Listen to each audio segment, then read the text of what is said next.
Ya loh, Assalamualaikum warahmatullahi wabarakatuh. Bertemu kembali dengan saya Kurnia Hasan di Iglo Komputer Channel. Oh ya teman-teman, jadi kali ini saya akan mau berbagi tips buat kalian yang sedang nyari laptop. Jadi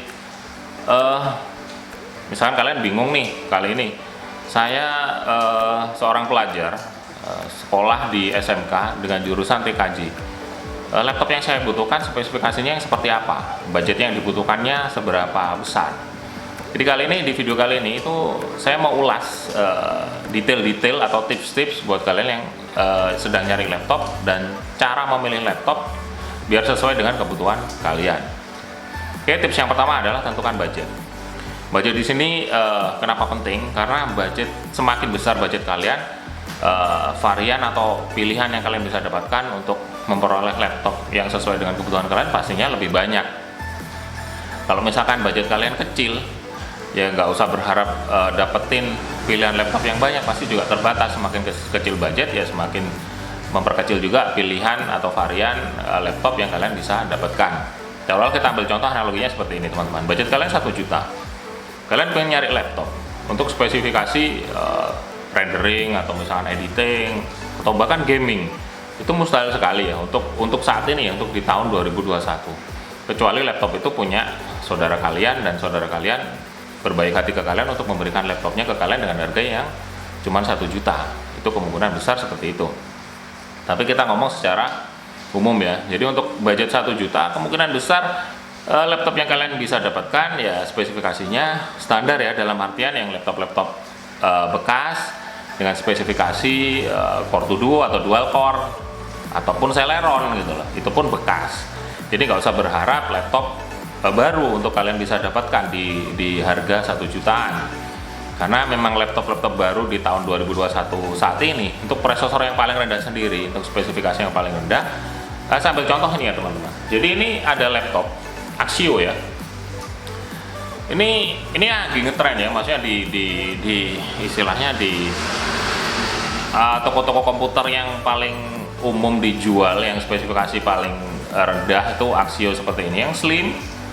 Dia jualnya dari sisi ini ya, dari sisi looknya memang oke lah, untuk cewek-cewek pasti juga tertarik yang model-model kayak gini, walaupun secara bahan gak banget karena bahannya dari plastik dan apa ya, setelah dibongkar gak layak dikatakan sebagai laptop. Jadi kalau untuk buat kerja berat gak rekomen. Jadi itu untuk harganya yang seperti itu, laptop-laptop yang seperti itu, yang model-model sekarang dan spesifikasi yang paling rendah itu range-nya di harga 3,5 sampai 4,5. Itu dengan prosesor Celeron, RAM 4 GB.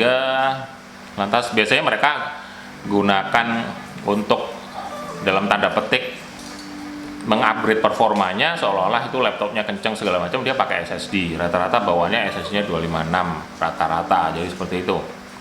Itu untuk spesifikasi yang paling rendah. Jadi kenapa budget itu penting? Itu tadi. Kalau misalkan saya seorang yang sering bergelut dengan dunia desain atau video editing, disarankan budgetnya berapa?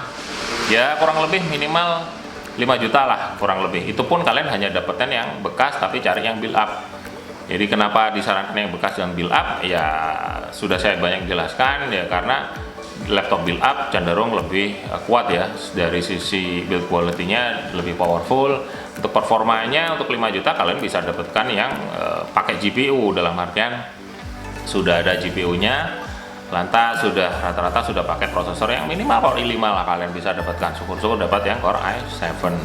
Jadi itu tadi. Tapi kalau misalkan hanya untuk kebutuhan untuk apa ya, office application, untuk ngetik, sekedar untuk browsing, ya kalian nggak perlu ngeluarin budget terlalu tinggi ya, budget 1 sampai 2, 3-an lah kalian bisa dapetin lah. Nggak harus prosesor yang terbaru, dalam artian yang prosesor Core 2 Duo, dual core ataupun Core i3 itu sudah cukup kalau untuk sekedar untuk multimedia sama office application. Oke, itu tadi yang tips pertama, tentukan budget. Lantas tips yang kedua adalah tentukan ini ya, istilahnya mau beli barang baru atau bekas. Tentukan produknya mau beli baru atau bekas. Kalau misalkan dengan baru, yaitu saat itu sudah dijelaskan ya, budget kalian harus lebih tinggi. Lantas kalau misalkan budget kalian minim tapi kepingin punya spesifikasi yang lebih tinggi, ya kalian bisa nyari yang laptop-laptop build up dengan spesifikasi yang lebih tinggi, asal kalian tahu barang loh ya. Jadi untuk membeli laptop bekas itu nggak semudah yang dibayangkan. Jadi kalian harus ngerti dalam tanda petik, ngecek laptop habis datang nih, laptop kalian pesan misalkan habis datang, kalian harus bisa checking dalam-dalamannya segala macam, apakah ini modelnya sudah dalam tanda petik laptop ini sudah rekondisi ataupun benar-benar build up dalam tanda petik masih utuh, dalamannya belum pernah diservis atau segala macam. Kalian perlu pengetahuan itu, jadi nggak semudah itu. Tapi itu tadi tips yang kedua, tentukan mau yang dibeli mau laptop baru atau bekas. Tapi kalau misalkan budget minim, itu tadi kalian bisa pilih yang laptop bekas selama kalian tahu untuk ngeceknya. Oke, lantas yang ketiga adalah tentukan di mana kalian mau beli. Jadi di mana kalian beli itu penting sekali ya teman-teman. Kalau misalkan kalian mau, ini pertimbangannya kalian mau beli online atau offline. Kalau online, kalian mungkin kelebihannya adalah kalian bisa dapetin harga yang lebih murah, tapi dengan konsekuensi after salesnya kalian harus tanggung sendiri. Dalam artian misalkan kayak garansinya, garansi dalam artian kayak gini teman-teman. Misalkan kalau di online garansinya 7 hari atau 2 minggu atau 1 bulan, itu teorinya. Tapi setelah kalian confirm barang, rata-rata seller belum tentu tanggung jawab. Itu yang banyak dialami beberapa istilahnya beberapa user yang memakai marketplace itu seperti itu. Walaupun teorinya mereka misalkan klaim garansinya 1 minggu atau 2 minggu ataupun 1 bulan, bahkan lebih dari 1 bulan, tapi kenyataannya setelah kalian confirm ya belum tentu sellernya tanggung jawab. Kecil sekali, bukan berarti nggak ada, tapi kecil sekali. Oke. Kelebihannya kalau misalkan beli offline yang kalian tahu tempat tokonya, nah itu lebih aman.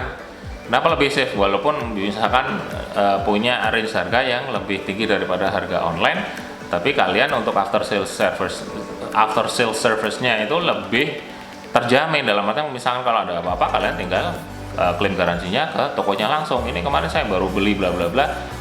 Kalian enak untuk ininya, istilahnya untuk ngeklaim garansinya.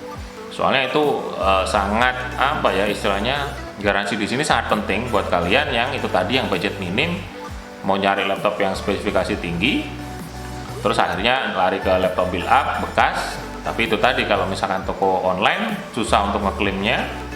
Kalau misalkan offline kelebihannya lebih gampang ngeklaimnya karena kan sudah tahu tokonya.